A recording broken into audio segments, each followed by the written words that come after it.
sobre tudo que eu li em junho. O primeiro foi O Demônio Familiar, do José de Alencar. É uma peça de teatro bem curtinha, eu não tenho aqui porque é da biblioteca, eu já devolvi. É bem fininha, deve ter menos de 80 páginas. E foi bem legal de ler, assim, é bem simples, não tem nada demais. Só que, como é uma peça de teatro muito antiga, e uma linguagem que geralmente a gente detesta, né, quando tá no colégio, eu senti que foi uma boa experiência por conta do trauma que eu tinha de José de Alencar. Então, essa peça de teatro é uma comédia, e como é uma comédia, a gente já sabe que vai ter um Brighella, da comédia dell'arte. Eu não sei muito sobre teatro, apesar de ser um dos meus gêneros preferidos, mas é constante que nas peças de teatro de comédia você vai identificar quem é o Brighella, né? E nesse caso, o Brighella é o Pedro, se não me engano o nome dele, que vai desandar tudo ali na família. Temos o Eduardo e a Carlotinha, que são dois irmãos. E o Eduardo é apaixonado pela Henriqueta. Eu adorei os nomes dos personagens. Só que tudo desanda nesse relacionamento por conta do Pedro, que é o escravo deles, digamos assim. Ele que cuida de tudo ali da família.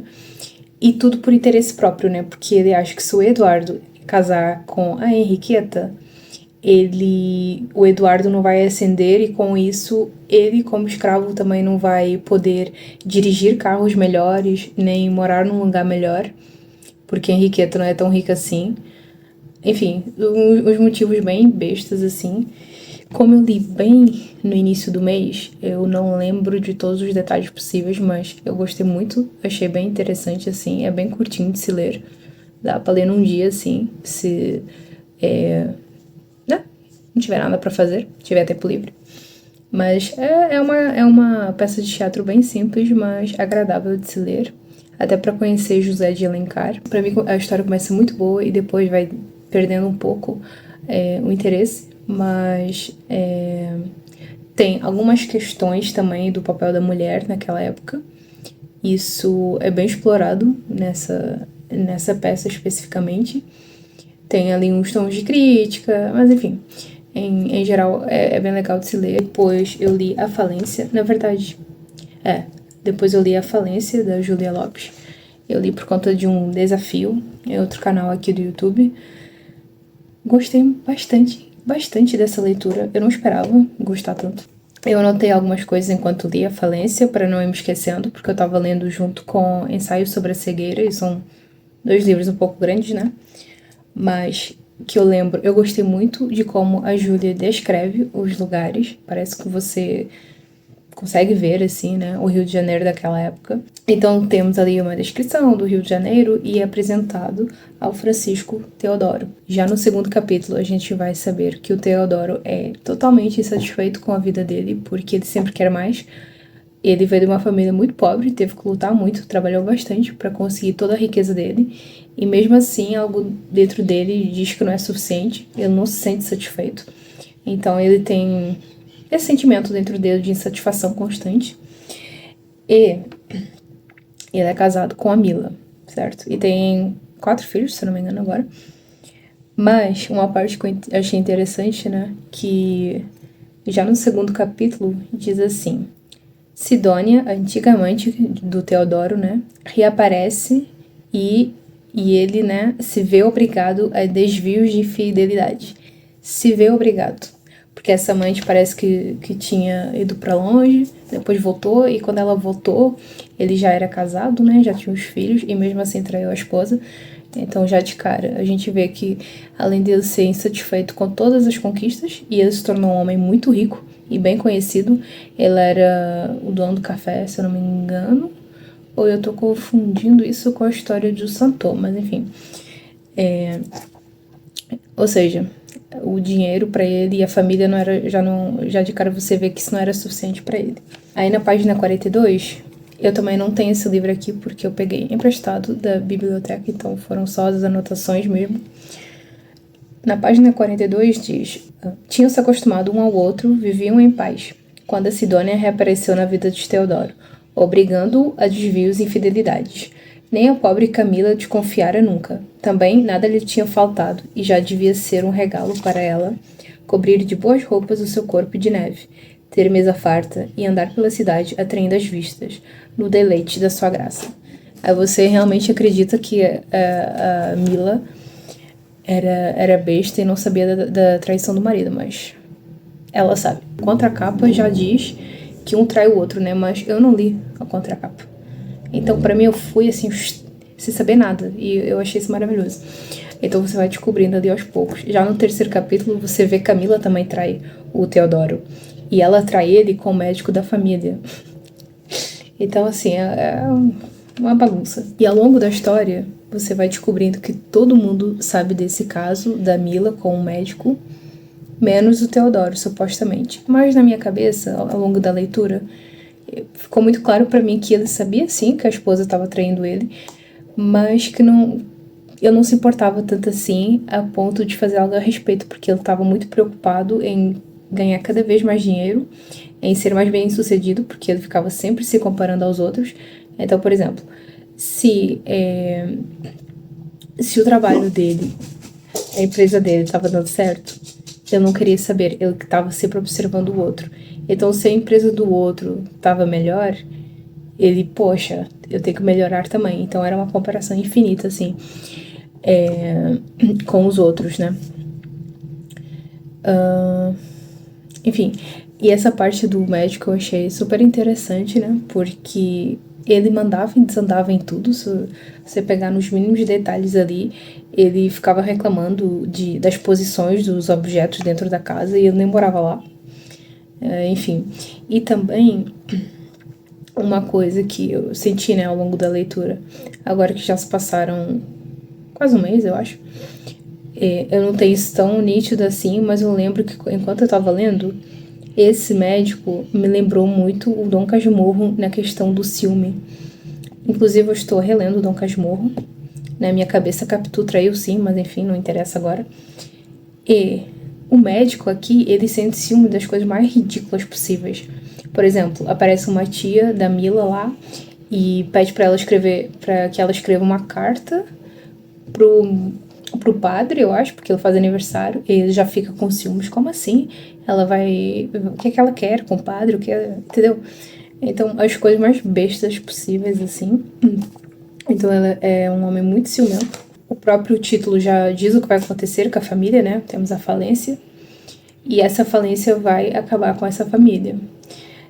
Eu acho que o resto é spoiler, mas assim, na minha percepção, o final, né, do livro poderia ter sido mais bem explorado, não gostei muito, mas um livro excelente também.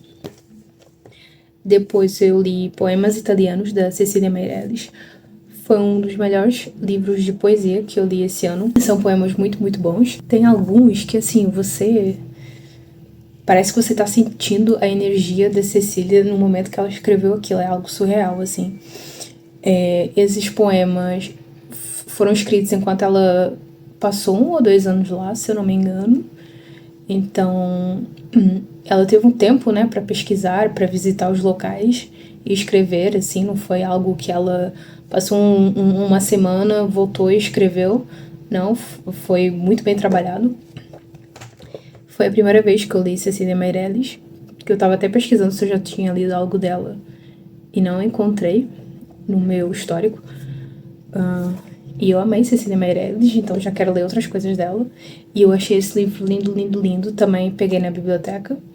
Esse é um dos que eu quero comprar um dia, mas achei extremamente caro.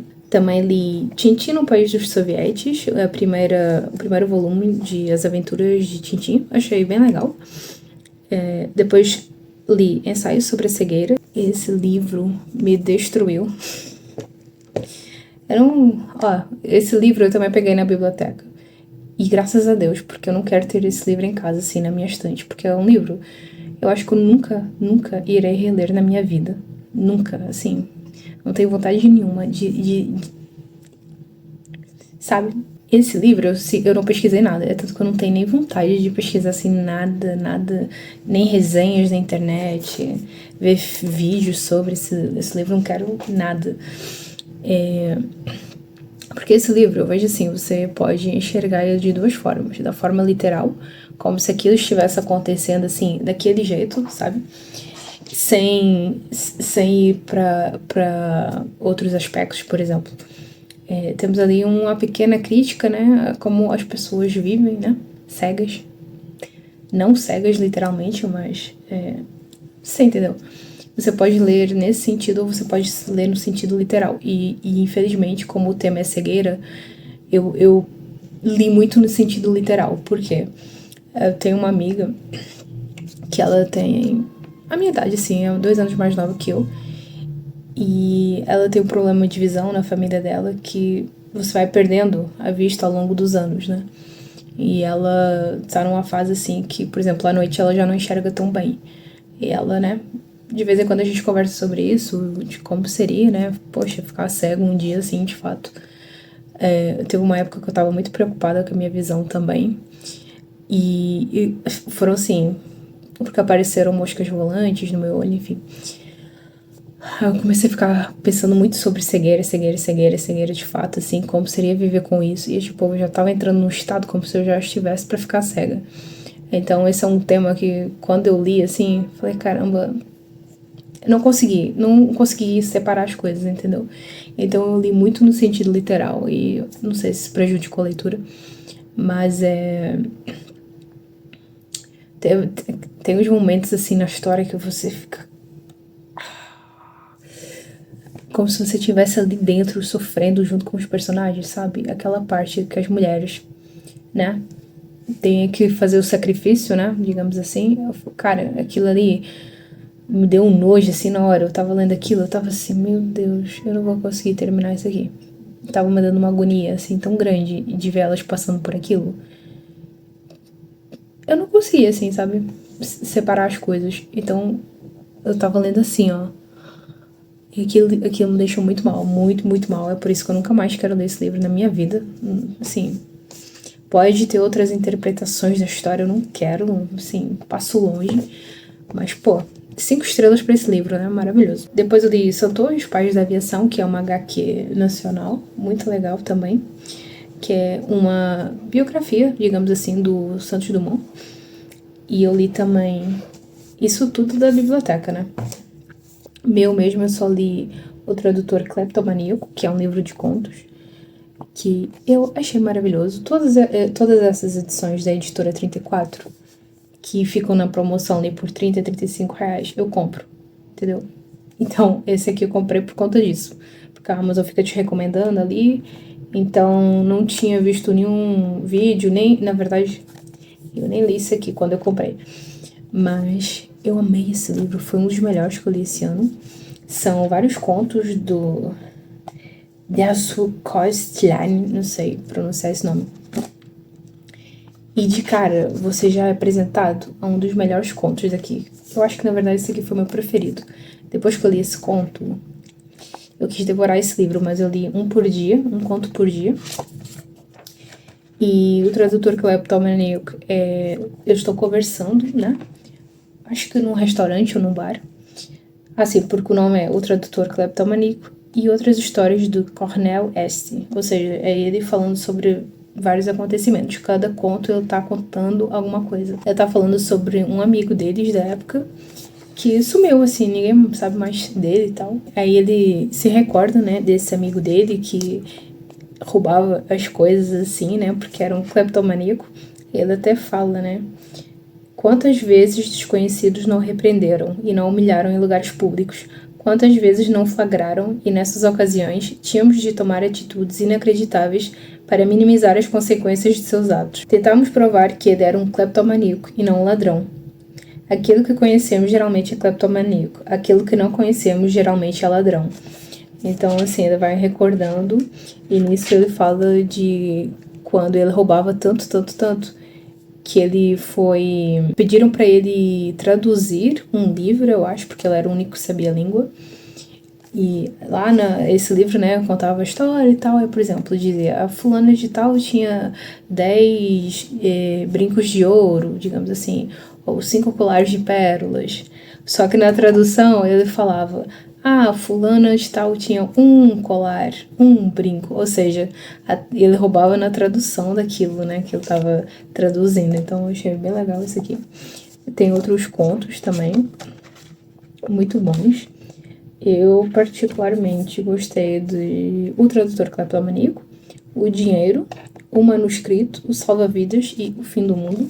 Depois eu li esses dois aqui, Tintin no Congo, que eu detestei. Pra mim não se aproveitou nada desse HQ. E Tintin na América, que esse aqui já melhora bastante. Mas tudo em tom de crítica também, né, aos Estados Unidos. Eu li outras coisas também, mas tô em andamento, não concluí mais nada. É isso. Eu já me ia esquecendo dos livros que eu abandonei, né? Esses foram os que eu li, mas eu também tive 2 livros abandonados, que foram 2 da Cecília... foram 2 da Lígia. Eu ia ler As Meninas para um desafio também, que era o livro seguinte à Falência, né? Só que não deu pra mim, eu achei o livro extremamente chato, os personagens insuportáveis, os diálogos, assim... Eu fiquei pensando que se esse fosse o jeito que eu falo comigo na minha própria mente, eu não iria me aguentar. Gente, horrível. Eu achei horrível. Eu li até a página 86, mais ou menos, assim. Eu tentei, de fato, ler o livro. De início, eu já tava assim, tá, vamos ver o que é. Depois eu li pra página 30, eu falei, caramba, isso aqui vai me dar uma dor de cabeça. Aí depois eu fiquei, cara, será que eu tenho algum problema, assim, com esse livro? Será que sou eu? Aí eu fui ver algumas avaliações no Scoob. Eu vi muita gente que detestou o livro, mas leu até o final. Outras que decidiram abandonar e um dia retornar. Aí eu falei, não, vamos esforçar mais um pouquinho, porque tinha alguns comentários que diziam assim, do metade pro final fica bom. Aí eu, tá, então vamos lá, tentar, né? Não deu. O máximo que eu consegui foi até a página 86. Hoje em dia eu não forço mais a ler o que eu não gosto, porque eu tenho 10.500 livros que eu quero ler, e se eu for ficar nessa de tentar forçar a leitura, eu vou deixar de ler outras coisas, entendeu? Um tempo que eu poderia estar lendo algo que eu quero de verdade. E esse livro não surgiu como uma vontade de ler, mas sim um desafio, né? Então eu não levei muito a sério, assim, de, eu preciso ler. Também não tô pra fazer nenhuma prova, então por que forçar uma leitura no meu momento de lazer? E no dia que eu peguei esse livro da biblioteca, o meu marido, por acaso, pegou o Seminário de Ratos, né? Dos Ratos, também da Lígia. Então, assim, não era um livro que eu iria ler, né? Ele que pegou pra ele ler. Mas no primeiro conto, ele detestou o livro. Ele chegou até mim revoltado, falando, não, esse foi o pior livro que eu já li na minha vida. Aí eu falei, tá exagerando, né? Tipo, como assim, pô? É Lígia, será que... Porque eu já tinha comentado que eu não tava gostando muito. Aí ela falou, não. Aí ele me contou a história e tal. Eu falei, acho que tá exagerando. Depois, quando eu não tava mais aguentando ler As Meninas, eu peguei esse livro pra ler. Aí eu li esse primeiro conto das formigas, não achei grande coisa. Depois eu li o segundo, que eu acho... alguma coisa amarela. Agora eu não lembro do título do segundo conto. Mas desse conto eu gostei. Falei, caramba, tá vendo? Não é tão ruim assim. As Meninas é que eu não gostei. Aí eu fui pro terceiro conto. Falei, tá. Aí depois não aguentei ler mais. Os outros contos já não tava ali em sintonia, sabe? E não era um livro que eu tava com a intenção de ler, só li ali por curiosidade. Então, assim, desisti desses 2 livros. Foram os primeiros livros que eu abandonei esse ano. Realmente não funcionou pra mim, quem sabe um dia. E esse é o bom da biblioteca, né? Porque você pode pegar um livro, ver se você gosta, e se não gostar é só trocar. Não precisa ficar se forçando, né? Porque, por exemplo, esses livros da Lígia são caros. Então, se você compra um livro ali de R$50 e você não consegue terminar de ler, é complicado, né? Tipo, foram R$50 investidos. E da biblioteca não, é só você chegar e devolver. Então, Um dia quero voltar a ler Lígia, não sei quando, daqui uns 2, 3, 4 anos. Eu não sei. Não, por enquanto não tenho intenção. Mas é isso.